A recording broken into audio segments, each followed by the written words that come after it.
All right, we're live, and hello, Dr. Sarah Zaldivar. I'm Dr. Rob Kiltz, and we're sharing just conversations with Dr. Kiltz, and it's meant to be about health and wellness, and it's about a fertile life. I'm a fertility specialist, and I'm here to help you on that journey, but it really is help and assistance on this fertile journey of life. Dr. Sarah Zaldivar, welcome. How are you doing today? I'm doing great. How are you? I'm fantastic. A beautiful Sunday. I'm in upstate New York, cold. I think it's in the 0 degree range, but it's clear and sunny. You're down in Ocala, Florida. Is that right? Correct. We are actually having a cold spell too this week. So I'm not used to that, given that I've basically lived in Miami for the most part. I wasn't used to this is like my first winter here, but it's nice. It's a nice change. I like it. Awesome. Yeah. Well, tell us a little bit about yourself. You're a nutritionist, but why don't you tell us a story? I think you'd probably be more accurate than I would be. Sure. So I'm a professor at Miami-Dade College in nutrition. I'm a certified exercise physiologist with the American College for Sports Medicine. I'm also a certified personal trainer. But like my academic background, I have a PhD in exercise physiology with a minor in nutrition. And before that, I completed my bachelor's and my master's in nutrition and dietetics. I'm a licensed dietitian. And mainly right now between teaching at Miami-Dade and content creation, that's filling up most of my time. So I'm also a content creator on YouTube, Instagram, all those social media platforms, because I enjoy the process of learning while sharing what I'm learning with everybody. And so, what's your inspiration that brought you into this field of nutrition and counseling and coaching and exercise physiology? Where should I start? Basically everything that could go wrong, from acne. That was the first thing. Acne, and then not being able to follow a diet and get fit without sacrificing energy and mental health, and then anxiety, panic attacks, depression. um, yeah, the whole thing, everything. So, you So personally suffered. Is that it? say that again. You personally suffered Oh was yeah. the impetus to Yeah. move to the next level. That's usually how we stumble upon carnivore diets, right? Because the main narrative is not bad. What I was taught in nutrition school and in my PhD, it was never about what I'm sharing with the world right now. It was always about eat a mainly plant-based diet. Fruits and vegetables are important. Protein, it doesn't matter where you get it from. Plant sources are equivalent to animal sources. So like unless something happens where or you want to improve yourself and you're not okay with just being average, you want to optimize, that is when you start hitting that wall and you realize I'm applying the theory, but the practice doesn't match what the theory tells me I'm supposed to expect. And that is how everybody, I think, in the carnivore community, or keto, paleo, people who are going back to our ancestral diets, I think pretty much everybody has a story for the most part, or they know somebody very close to them that has had a transformation and that has kind of convinced them to go down that route. So, in your teaching, so you spend a lot of time in class teaching or online teaching or however it is. How do you share whichever you think is the most important story of today? I give them both. I give them both sides. We have to go by the textbook, but at the same time, I share with them the other studies that aren't in the textbook, because oftentimes textbook information is like 20 years outdated. That's how long it takes to update those textbooks. And so there are basics that don't change, like, carbohydrates, proteins, the macronutrients, things like that. That's basic stuff that we have to go over. And they learn about all those things in a recorded lecture. And then when we meet, it's all discussion. It's all Q&A. It's all about understanding there are two sides or two main schools of thought in nutrition. And I give them everything, basically. And how in general are they accepting, or those that you're coaching or teaching? I'm assuming there's the both sides to your sharing. It's coaching one on Yeah, one or group coaching, and then the teaching part of it, and then obviously the blogging part of it. Tell us a little bit about your how you participate and practice in those different areas. sure. They're receptive, because this is their first nutrition course, so it's not like they have preconceived notions. The only thing I think that people are resistant with is if they are in it for, not eating an animal.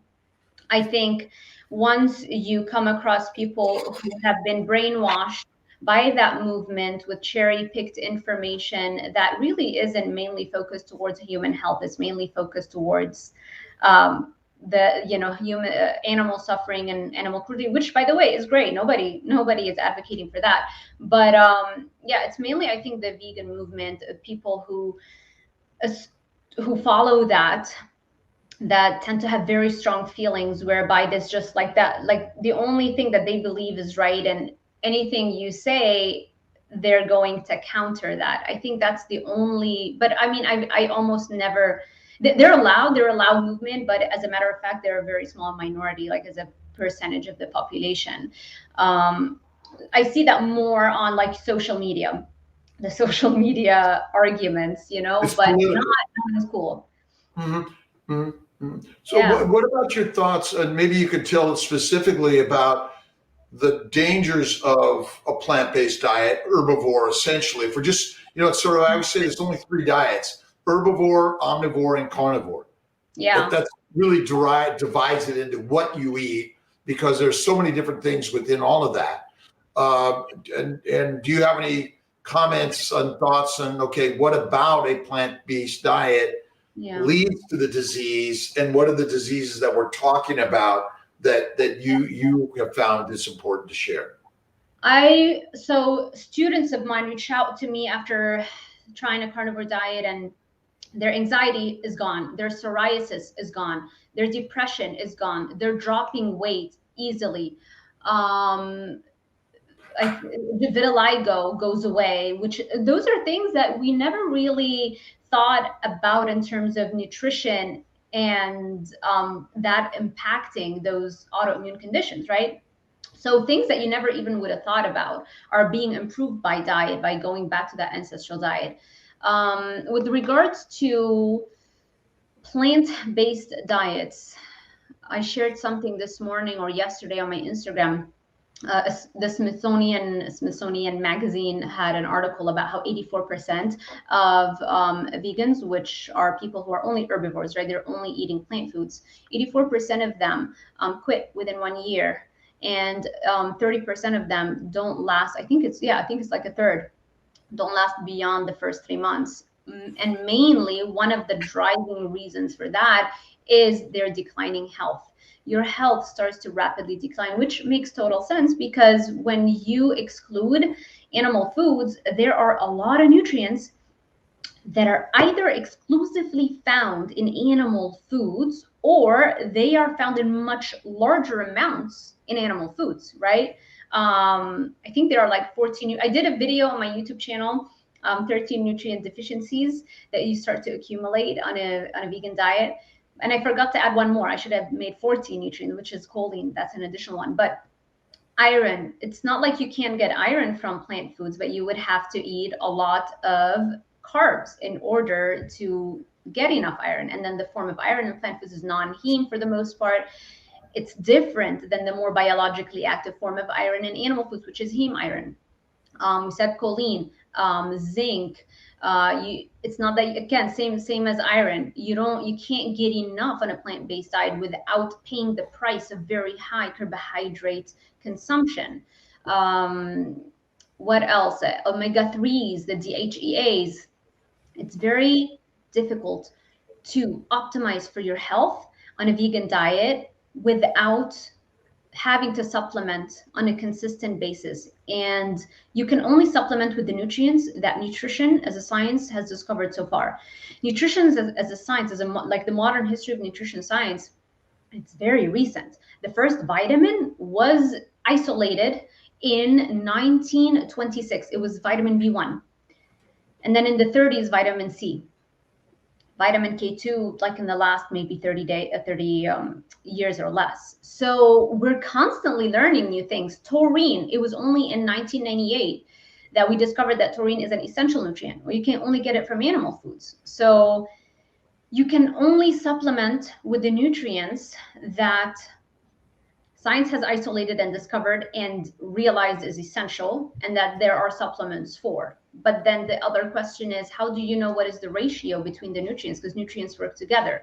They're not working in isolation, right? So simply taking an iron supplement is probably the worst thing you can do, because it's going to mess your copper and zinc balance, because all of those metals, they compete with one another. So taking only iron supplements is going to offset the copper balance and function and the zinc balance and function in your body. So it's I'm not like resisting progress, if you want to call progress, by not killing animals. It's not that. It's just that it is way too early to think that we can manufacture fake meat and to think that we can just supplement with all those things, because we don't know what is the perfect recipe for health. And just looking at what is happening with people who are going on a mainly plant-based diet, by the way, included myself, we see almost always like 84% of people are ex-vegans or ex-plant-based, right? And there's a reason for that. So what are your thoughts on the science of supplements? And I've always wondered whether or not a real science of supplements and vitamins is really driven by profits from pharmaceutical and drug companies and nutraceutical companies. All of us in some way are really, we want to believe the science, but maybe the science isn't really true. Yeah. I agree. You can't tease out the actual effect of a lot of supplements from the financial incentive behind it, because it's kind of like when you have a lot of supplement companies that are funding studies on that certain vitamin or nutrient. So now you have a lot of studies being done on a certain nutrient and not enough studies being done on whole foods, because there's more profit in selling more pills, right? As opposed to just real whole foods. And people also, by the way, I noticed that a lot of people do prefer to just tell me what supplement I can take, or is there a supplement that can get rid of some, because it's easier, right? You don't have to go through the pain of change, those growing pains that we have to go through in order to better our health. So it's driven by the marketplace. People are attracted to just taking pills. It's driven by the interest that supplement companies have for studying those supplements. And so now you have an imbalance in the research, you have an imbalance in the literature. And so this is why you don't hear as much about the benefits of red meat. And what about the peer-reviewed journals and all the scientists that are sitting on the boards accepting or rejecting a peer-reviewed article? I'm wondering about the bias that they may even have, and wondering what funding they're getting from some of these companies. Oh, 100%. Yeah. And even sometimes you can't catch it in the declaration, right? In the financial, conflict of interest or financial declaration, you don't sometimes catch it. You have to do a little bit extra digging. No, but I understand. I think if you are working within the system, like in a university or in a hospital system, it's always harder. And I think you probably have a little bit more experience with that. It's harder to say what we're saying, let's go back to eating the one food that our species evolved eating for 99.99% of our existence as a species here on Earth. But yeah, just because also something is peer reviewed does not, like here's the real thing. Here's the problem with nutrition science, peer-reviewed nutrition science. It's very difficult to get people, give them red meat, or carnivore-based diet, and make sure they're eating it for years and years and years and years, and follow them in a controlled environment. So in other words, have a controlled trial, right? We can't even do randomized control trial. You can't do like blind testing because they know they're eating meat. So you can't even do that. So it could be fake meat or real meat. Right. That's right. Right? Yeah, you could do that. That's a good one. Yeah. So there you go. Very difficult to conduct that kind of study for a very long period of time and then look for what happened to these people.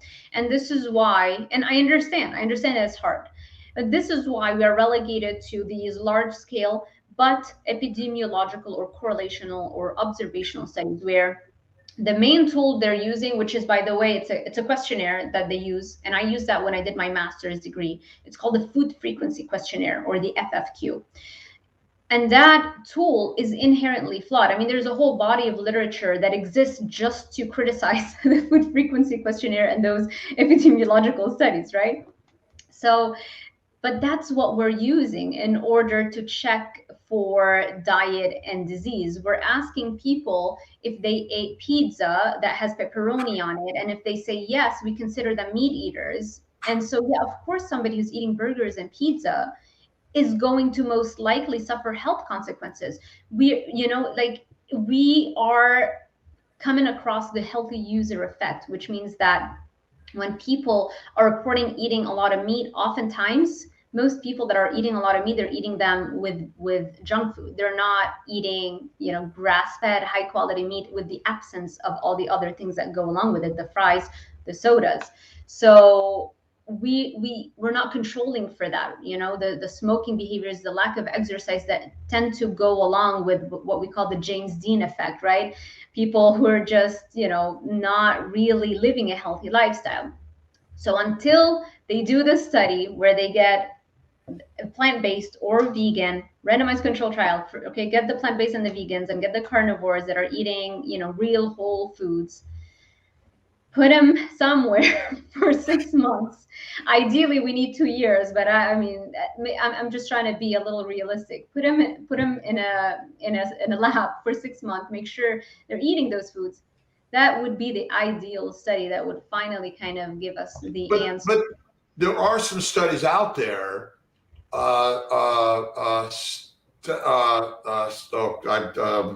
the 20s, Stephenson. What was? You mean metabolic, or are you talking about the keto research? Carnivore, because he talked about the Inuits, and then he was placed in a hospital for. I mean, the truth be said is there is plenty of evidence to support this, and I know you're telling me the story how well you felt on this, but it is one of those things that's just so hard to believe, right? I'm going to tell you a story that you're not going to believe.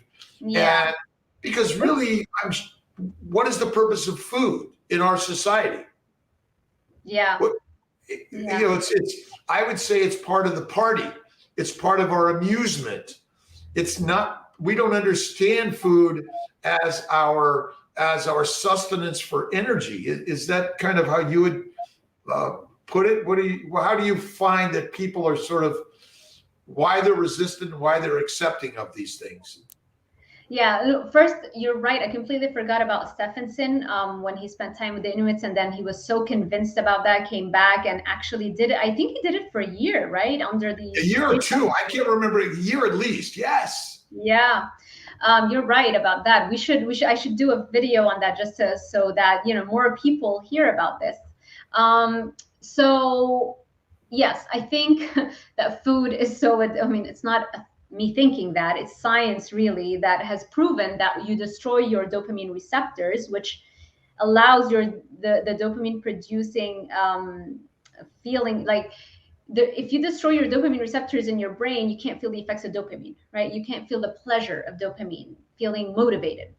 So it's not just me thinking that food is addictive. Food is scientifically proven to be highly addictive, not only in rat studies, but also in overweight and obese people. Because you put them in a scan and you look at the dopamine and D2 receptor activity in their brain, and you see they have massive destruction of D2 receptors, similarly to that found in users of hard drugs like cocaine.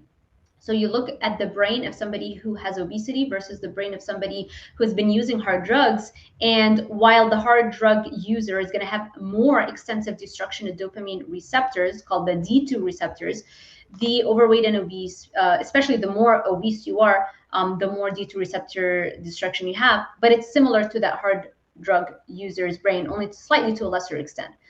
So yeah, people are addicted, and you have a lot of special interests like companies who have a vested interest in you believing that you need balance in your life. You need intuitive eating. You need to eat from all the food groups, and you need to treat yourself with those foods because food is fun and love and happiness, and it could be that, but it doesn't have to be addictive. You can share a good meal with and have a good experience with sharing that meal, but it doesn't have to be the most addictive food possible. Sarah Zaldivar, welcome, PhD, nutritionist, coach, lifestyle motivator. How do people find you, by the way? So you can find me on YouTube, Dr. Sarah Zaldivar, Instagram at Dr.Sarah with an H .Zaldivar. It's fairly easy to find me. Facebook, same thing, Dr. Sarah Zaldivar. Yeah, everywhere. And we'll have a link on our YouTube and Facebook here to find Sarah. What about the vegetarian versus the vegan? You're from Lebanon, you were telling about. My grandparents are all from Italy. And so we're in that Mediterranean environment, and it's a high plant-based, but plenty of meat and things like that. We have these comparisons, but maybe you could sort of talk a little bit about maybe the differences and how to explain these differences to people between the vegetarian, Mediterranean, maybe a little bit. Right. So a vegetarian diet, you have 5 different types of vegetarian diets. The one thing in common between those 5 different types of vegetarian diets would be not eating red meat. They all skip red meat. But you have, let's say, a lacto-ovo vegetarian who eats no animal foods but includes milk and eggs. You've got pescatarian, who's a vegetarian who eats no animal food except fish. You've got the main, I guess, the one that really is the most plant-based would be vegan, excludes 100% all of animal foods, so not even fish, nothing like that. And then I think you have like lacto vegetarian, which same again, no animal foods except dairy. So you've got a lot of different types of vegetarianism. The one that is most impactful on your health would be a vegan diet, because it removes every single source of animal food, and that means every single source of animal nutrition. Now, how does that compare to a Mediterranean diet or an Italian-based diet? It's not exactly the same because, for example, a Mediterranean diet, while it is mainly plant-based, you still consume fish, right? You still consume small amounts of red meat here and there. But I can tell you what I grew up eating a lot of salads, a lot of beans, a lot of rice and beans. And then when we thought we wanted to transition to a healthier diet, it was like soy. We started to try to eat, soy and tofu instead of red meat. So it's mainly high carb, mainly plant-based, and doesn't really have a lot of animal foods in it. And now with an Italian cuisine, I guess, I think everybody knows, right? It's high carb, but maybe you can share with us how much that has in common with a vegan or a vegetarian diet. Well, I think for growing up wise anyway, it was pasta, bread, salad, vegetables, fruit, lots of fruit. I grew up in Los Angeles. We had fruit trees everywhere. As much as you want fruit. and things like that. But it was also tortillas and burgers and pizza. But pasta was like the foundation, which is all wheat essentially, and ultimately there wasn't much fat in the diet. We cooked with it, but we didn't cook with lard. It was olive oil, corn oil. That's how we grew up doing it. Now a real Mediterranean Italian, those certainly, I think they're kind of similar, the pasta part, but maybe they cook with more real animal fat. And I know for myself, I suffered from bowel problems and migraines as a kid. And then it went on to arthritis, psoriasis, eczema, kidney stones, continued migraines, hemorrhoids, bowel bleeding, probably IBS, but it was never diagnosed. And then I know for myself, my patients shared with me the idea that paleo got them pregnant. I couldn't get them pregnant. And then I started, well, what even is a paleo diet? But I loved, because I was doing Weight Watchers and Atkins to lose weight and exercising like crazy to be healthy and look good and all this crazy, stupid shit. But it was a lot of work. And then I learned about paleo, and then I started really researching. And then I found carnivore fasting, and now essentially for the last 10 years, I'm 66 soon. For over 10 years, I've been doing carnivore, one meal a day, and really minimal, almost no alcohol. I cut down almost to no exercise, and I eat fatty ribeye steak with butter and salt every day. It is primarily my boringest nutritional human solution, I call it. I hate the word diet, should be completely kicked out. And I eat ice cream that I make almost every single day. Cream and eggs, a little bit of sugar, and a little bit of vanilla. And to me, no fiber, no fruits. And the thing that finally, so I learned from someone like you that vegetables are carbohydrates, and fruit and fiber is a carbohydrate. And we thought lettuce was like water.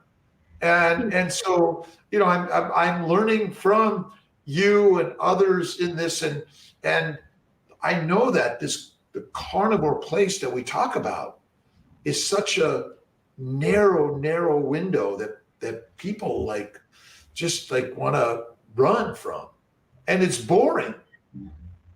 Yeah, it's I get it. It's a lot. Like even for someone like me and you, we are in the field. It probably took us a while to wrap our heads around, getting to carnivore. And it wasn't like I went from eating normal to eating carnivore. I went through phases. First it was paleo, then it was keto, then it was eventually, after a long time, it was carnivore. So, and every stage took years, and it wasn't like overnight, because for me, I think my education slowed me down. Somebody who doesn't have my background, you might be more convinced quicker, but somebody who has gone, who's a dietitian, who's in the field, has been brainwashed course after course, study after study. The vegetables are associated, the whole grains are associated, but they have all that kind of stuff. So it took me a very long time to finally get the answers that would convince me, because I had a lot of questions and I needed them all to be answered before I was like, okay, well, that makes sense. And where do you see your next level of sharing and creating that will help sort of build the platform around what you're doing? Yeah, see, it's not like I set out to be a carnivore doctor. It wasn't like my goal is to talk about the one thing nobody wants to talk about. As a small YouTube channel, that's not the best thing. That's not the best way to go about it. But like I love a lot of things. For me, the nutrition part is simply because I'm obsessed with anti-aging. And by the way, I cannot believe you're 66 years old. You do not even remotely look 66. It's shocking. And again, another testament to the anti-aging effects of red meat. So Well, yeah, absolutely. I think it's amazing that and that's why I'm like a little kid in the candy store that found like the Holy Grail, and that this is it. Although I tell people a little bit of sugar, cake, cookies, or candy from time to time, but of any frequency is deadly. I do French fries from time to time. You know, when we call ourselves X, Y, or Z, it's not fair to say that you probably are doing it. I mean, we're in a world of an amusement park, and I go out with my friends and family members and new acquaintances all the time. And for me, it really is. I call it the baby's plan, and I share this. And I'm getting rid of the word diet. We're going to put nutritional solution, but bacon, eggs, butter, beef, ice cream, intermittent feasting, one meal a day, and salt. I mean, that is the game changer, in my opinion. And I couldn't believe when I read this stuff that I'm finding. It's like, come on, it can't be as simple as this. And we have so many patients that follow similar. You know, I'll say if you're either doing carnivore. And I don't even like the word keto, but it's kind of the phrase that we're using today. If it's carnivore keto or just a straight kind of a Mediterranean keto, but I tell people to cook carbs really well, to limit the lectins, the oxalates, get rid of the fiber. And if you could add butter, cream, or lard or tallow the best way. Do you have any insight recommendations where you direct people to? Yeah, so it's very similar to I mean, my YouTube channel has all that information. So, people can check it out. It's Dr. Sarah Zaldivar, Sarah with an H. So very easy to find me. And there's all of, my thoughts about all of these different things. But you're right. Mainly animal foods, ideally grass-fed beef. The fattier the meat, the better. And I believe for your audience who's interested in fertility, the more good fats from ribeye steaks, the better. Or if you're going to do ground beef, go with the fattier cuts. Absolutely. Higher fat is definitely great to boost your hormones, because that's how you make your sex hormones, right? You need fat you need cholesterol. So I agree with everything you said. And I want also to say you're so right about labeling. People tell us, like, people attach the label to us. You're a carnivore doctor. I just talk about what I eat and what I think is the healthiest thing. And it just so happens after everything I went through with my health, after my experience, telling people what to eat, after seeing my clients and my patients, my educated opinion and experienced opinion ultimately got us to this inconvenient truth that maybe it's just meat, that might be the healthiest human food. So, but yeah, we shouldn't label ourselves. And if studies show up and prove us wrong, I know I have like no qualms about just changing overnight and saying, well, I don't think this is right anymore because those studies are showing that, or my experience has shown me that after these, it's fine. We're learning. We're always learning, and we're just sharing what we're learning with the world. That's all. I tell everyone the number one is you. You're the only scientific experiment that matters. Every scientific study you read is biased, and you better believe it's not telling the truth, the whole truth, and nothing but the truth. It's the truth as each and every one of us believe. And so I believe a plant-based diet is the best. And there was a really good study, the A to Z study. I saw it on YouTube, I don't know how many years ago, maybe 10 or 15 years ago. That's the one, because it was about Atkins. They had a vegan in there. So I can't remember what the A to Z meant, but basically Atkins got the top line. in success? But most studies, people are looking to lose weight. And I'm wondering what your thought is about being skinny or fat. If you're just skinny or fat and you eat like a carnivore or a herbivore or an omnivore, does the weight matter? Yes and no. So excess body fat is an inflammatory organ, right? So your fat cells, they don't just sit there doing nothing. The more fat cells you accumulate on your frame, especially above what is healthy, the more inflammatory markers they're releasing into your bloodstream. There is that. So I know there's a movement now to make it seem as if people at every single weight are equally healthy, and that's just factually incorrect. One of the best things you can do for your body is drop any excess body fat. There's another extreme, people who cannot gain weight. They want to gain weight. They want to put on muscle and some body fat. Some women, they can't get their periods. They don't have enough body fat on them. That's also unhealthy. So there's like a sweet spot. And for most people, that sweet spot is looking pretty shredded for most people. Like it looks great, it looks fine for maybe you're not going to look as if you're competing in bodybuilding competitions, but you can be pretty lean and healthy. So I think it's that, not being too underweight, but also not having that excess body fat. And then you have people who are at optimal weight. You look at them and they look amazing, but also they're not necessarily healthy, because if you're 20 years old and you're eating all the junk food and you still look amazing because you're 20, eventually it's going to catch up with you, right? Eventually, just looking at somebody's body weight does not automatically tell you whether they are healthy or not. Yeah, I've been studying this for a while, and I'm becoming more and more convinced that you're obese because you eat a high carb diet. Our measurement of inflammatory markers are all related only to the lectins, the oxalates, the phytates, and the chemicals that cause the inflammation. So we're biased to believe fat is the cause. So that's our biggest conundrum in this.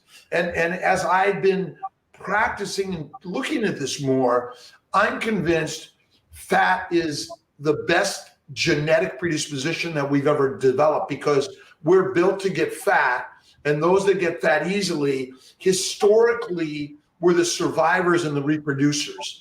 I always say no one wants a skinny bitch. Sorry for my language. Fat is fertile fuel for the Ferrari, because if you look at bears and many other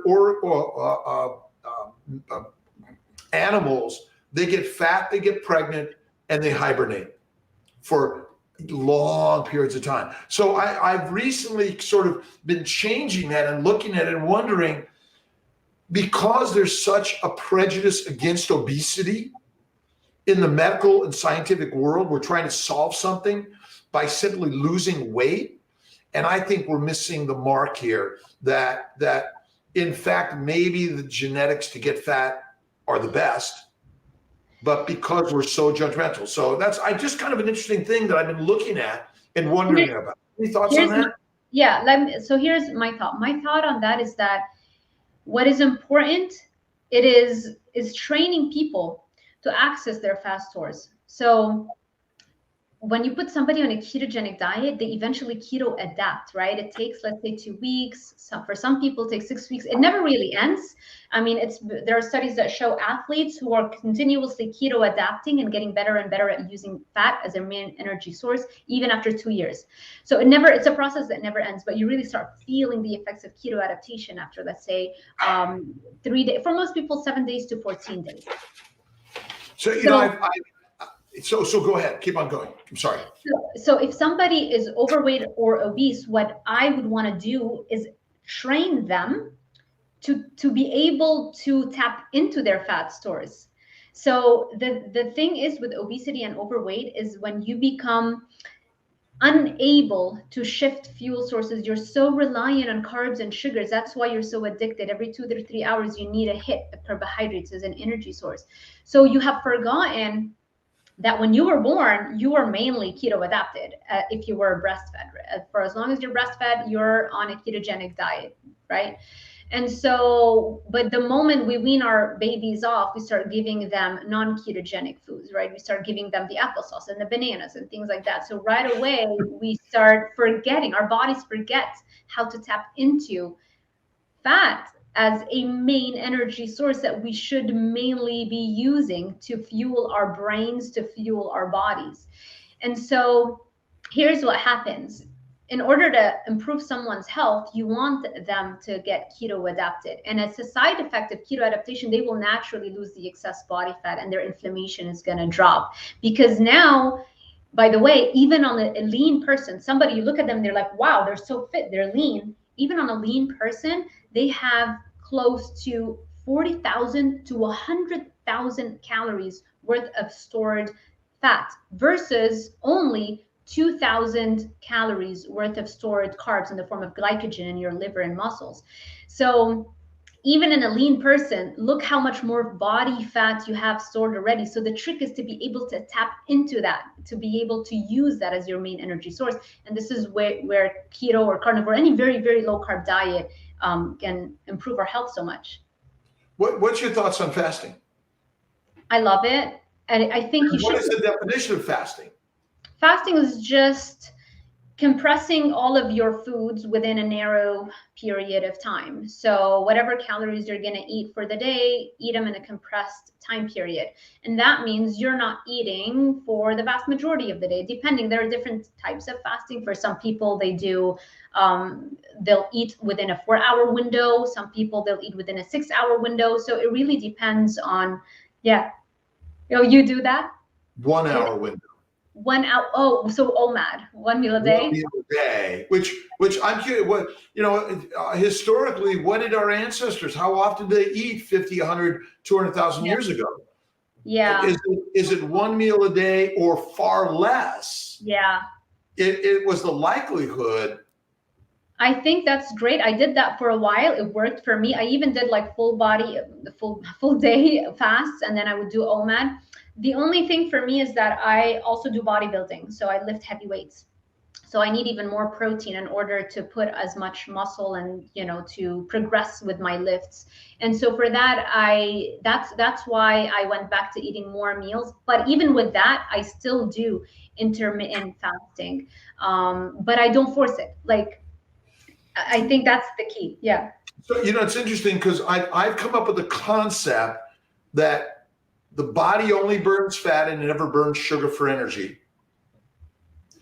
And insulin resistance does not exist. Okay. Okay, so now remember, we're in a world of nutrition with one paradigm, but we're suggesting another one, correct? True. Now to be open to the next level, which is I'm finding, and maybe as a nutritional scientist that you have a lot more knowledge than I do, but I couldn't figure out why the body would burn sugar sometimes and fat the other times.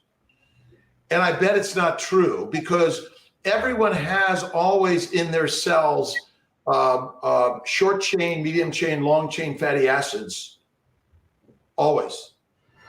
So there's always acetyl-CoA and ketones in the cytoplasm and the mitochondria. Why would you use sugar? Right. Why?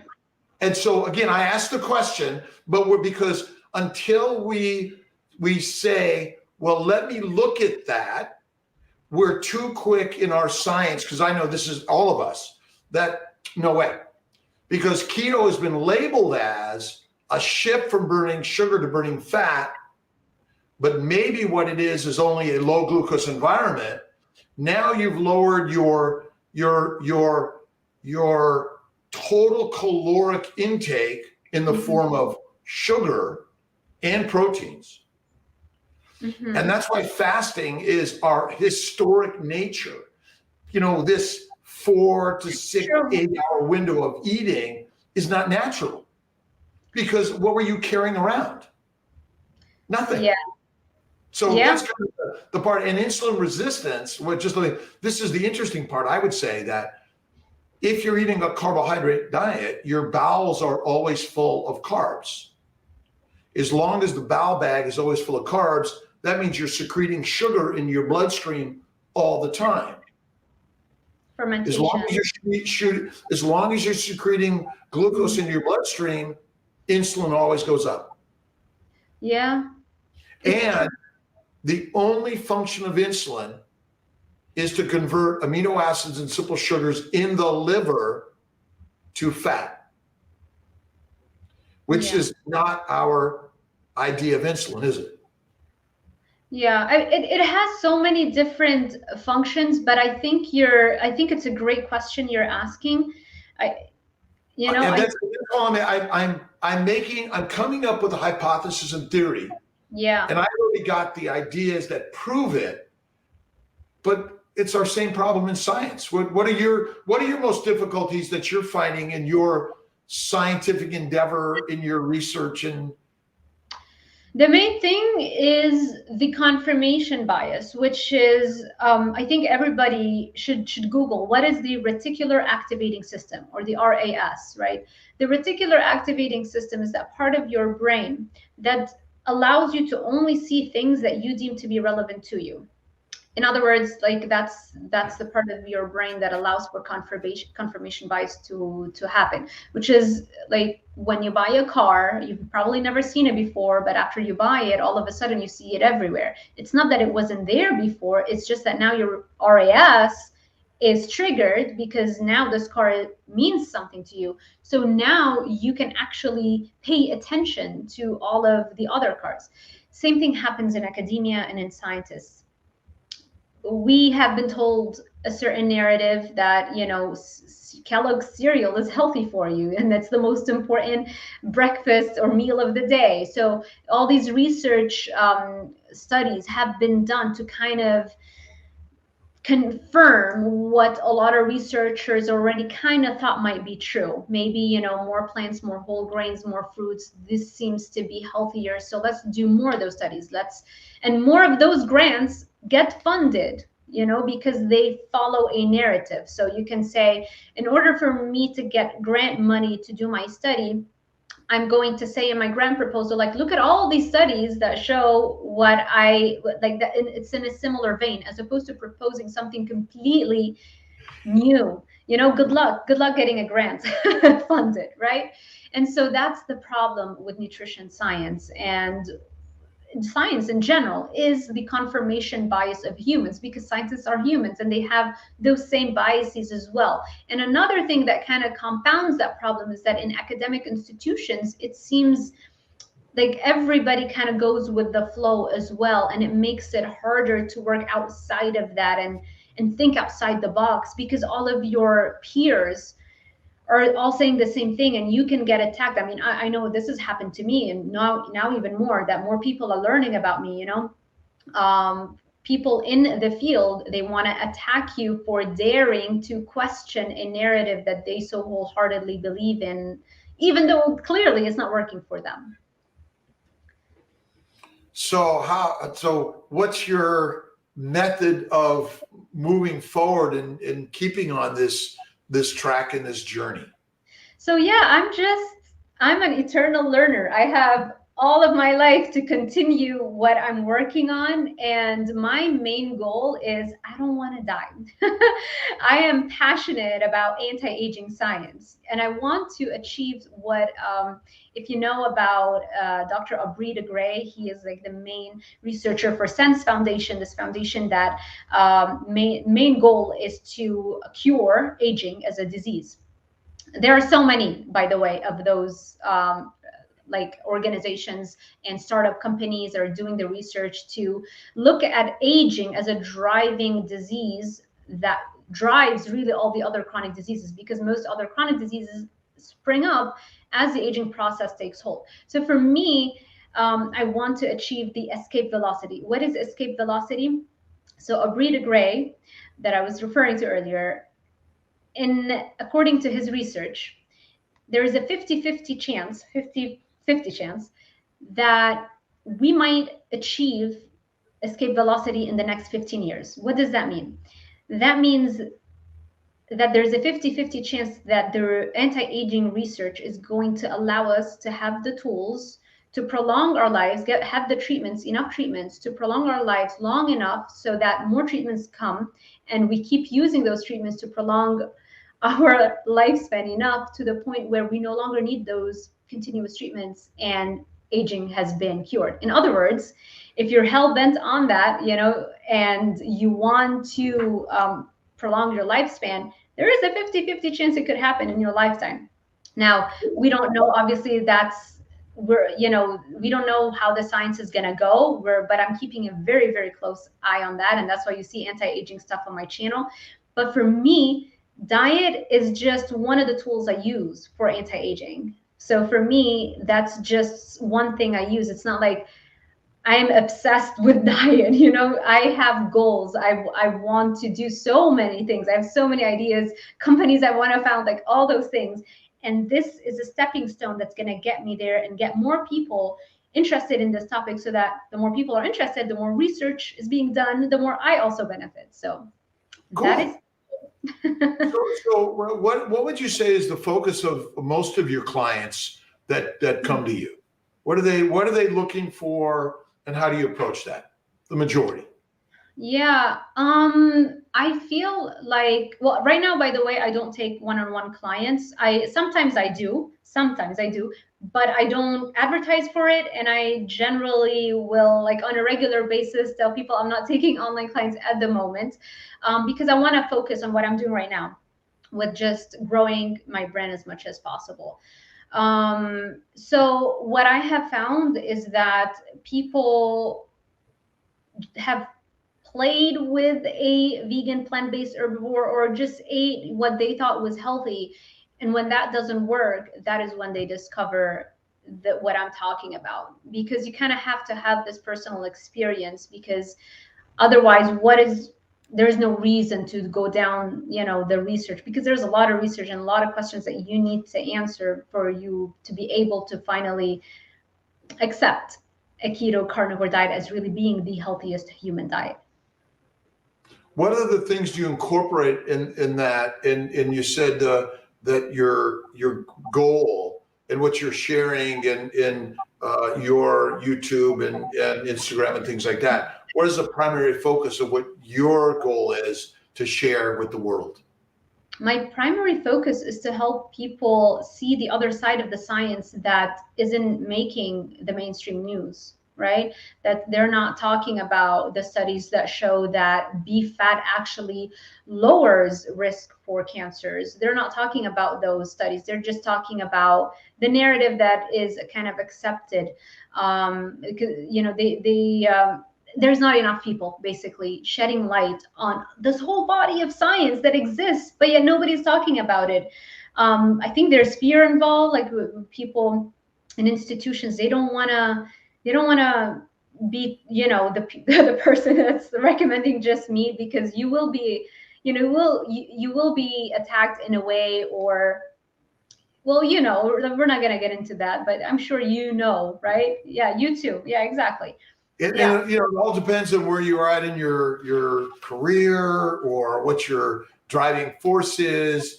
But I always say pain is the best thing, and pain and death are the two best things that ever been gifted to life, because it keeps you motivated to move. And if you don't have pain, there's no gain. Tell us a little bit about your exercise routine and your workout and what you do on a regular basis. Yeah, so I do also document a lot of these things on my Instagram, but mainly I lift weights, upper body, lower body, split routine every day. I don't choose a recovery day. It normally happens on one of these days you can't make it, and so it often, like that recovery day, life throws it at you. So I don't plan for it. And I do sprints and runs. I have a treadmill right here, right next to me. This is my little office here. So Okay, cool. Yeah. Say that again. Wait, say that again. That's cool. That's yeah. Everything right there. Nice. It's the best. It's the best machine I ever bought. And people always are like, why buy it? You're never going to use it. Well, no, that's the single most used thing that I've ever bought. How do you commit yourself to these things, and what is your other spiritual practice or motivational practices that you bring to the table? I think you got to have a goal. You got to have a purpose. And for me, I have a very big dream that I want to make into a reality. And it might be a little crazy. If you do some digging on and read my interviews, you'll know what it is. But that is my goal. And I feel that I wasn't, put in, I wasn't given like opportunities growing up in Lebanon and not really having a lot of money. I wasn't given opportunities to grow that thing that I want to do. And so now I'm going to buy myself time, and I'm going to do it anyway. And so that keeps me. Say what that goal, what is that goal? So it's basically being an entertainer. I want to be in music, dancing, singing, that kind of stuff. And so for me, I've taken, obviously, like when I grew up, I put myself through, vocal lessons, all that kind of stuff. But I definitely haven't been like trained classically from a young age and all those things. And I feel like, why? I can do it. It doesn't matter. And I want my life to show that it doesn't matter what your circumstances were. Your dream was put in you for a reason. And if you didn't have the goods ready to make it happen, you wouldn't have the urge. And so I feel like it's kind of like what haunts me, and that's what I really, and I love it because it keeps me driven and it keeps me doing everything I do. And again, that's why I do what I do, because I want to be in the best physical shape, mental shape, because I know what it's going to take. And it's probably going to take way more than what I think even now. But I'm going to have to be an optimal peak performer in order to achieve those things. Where do people find a little bit more about your goals and your vision? I don't really like to talk about it much. I feel like because it's so far-fetched, given that, I'm not doing it right now. I'm doing something completely different. That's why I feel like I did give an interview one time for Voyage MIA. It's a Miami magazine that they reached out to me. And that day I was so inspired. I was like, I'm going to be the best performer in the world. But I'm happy it's out there, because I think it's going to be like on the record. It's like, cool. See, I always knew. And then when it happens, it's like, this isn't chance. This isn't luck. I worked for that. I chose this path. So Dr. Sarah Zaldivar, YouTube, Instagram, Facebook, and then you have a website, obviously, which is DrSarahZaldivar.com. Yeah.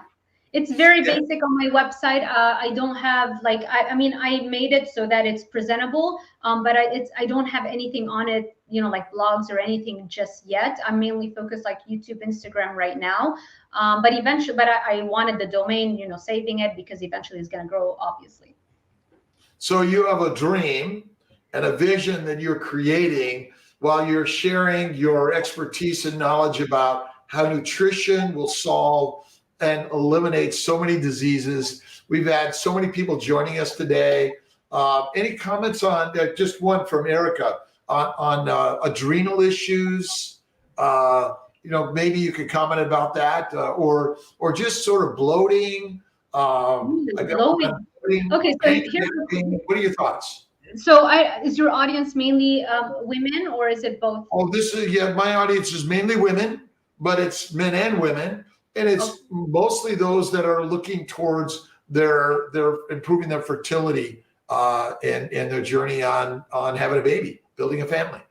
So here's something that they might find interesting. I used to really have bad days when I would get my period. Really, like, just cramps, and I'm trying to stick to my diet, but the moment I get my period, it's like, that's it. I eat junk food, and then it takes me a while to pull myself out of that brain fog and that sugar addiction. And guess what the solution was?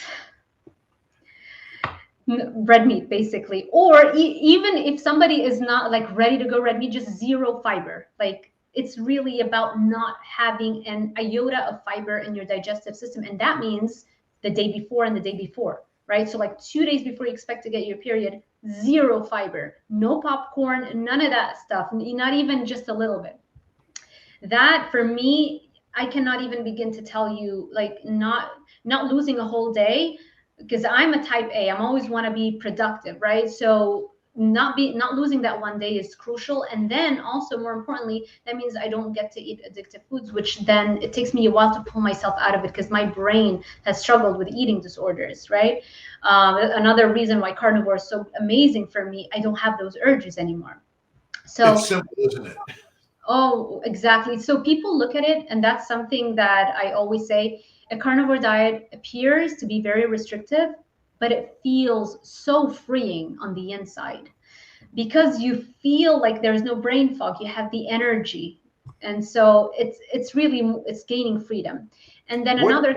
yeah, I'm sorry. just with the adrenals, I have the most energy ever. So I don't have an issue with adrenal glands. So and people, especially when keto was starting to become more common, and people were afraid it's going to mess up their thyroid, and you need carbs, and that that did not happen with me. So I have more energy. You agree there's no necessity for a carbohydrate in the human diet? Oh yeah, it's not an essential nutrient, unlike what we have been taught. Yeah, What's your usual food for the day and your meals? And do you eat the same thing every day, or if you don't, what's your mix up? But I don't have it right next to me. Do you know the company Carnivore Crisps? No. They're great. So they do dehydrated beef and all kinds of animal foods. I love it. I'll have that, for example, today, right after this interview, because I'm fasting. So I haven't eaten anything since last night, like really in the afternoon yesterday. So what I'll do, I'll have a little bit of that. It's a bag of beef ribeye that's desiccated. It's literally beef and salt. That's it. 2 ingredients. And then after that, I'll have ground beef. And then I'll have, I always have some chicken, like I like it in the crock pot. So I'll have some of that chicken topped with a ton of bacon on top.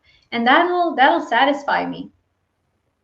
And that's pretty much your every day, or do you switch it up? And what do you do when you go out?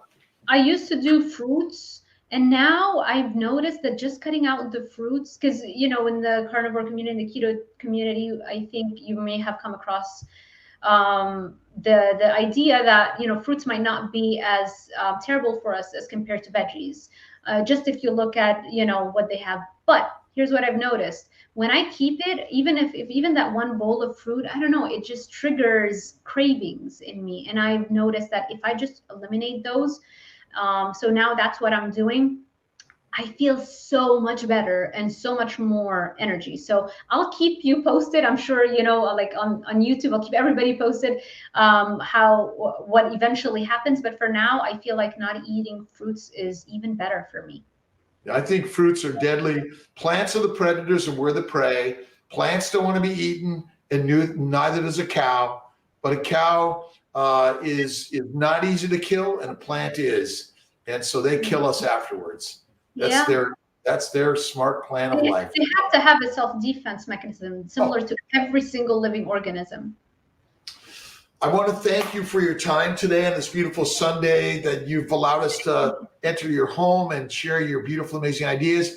So we're going to be looking for the successful, amazing entertainer, but scientist. Don't say it out loud. I feel like this is my But what I've learned is that what you desire, you must imagine as if it is and share it with the world, because God doesn't want to keep a secret. And the more you share it, the more it will unfold. So again, everyone, thank you. Dr. Sarah Zaldivar, check out her, just Google her name and you'll find lots of great information. So God bless everyone. Stay tuned for more on Kiltz's conversations. Take care.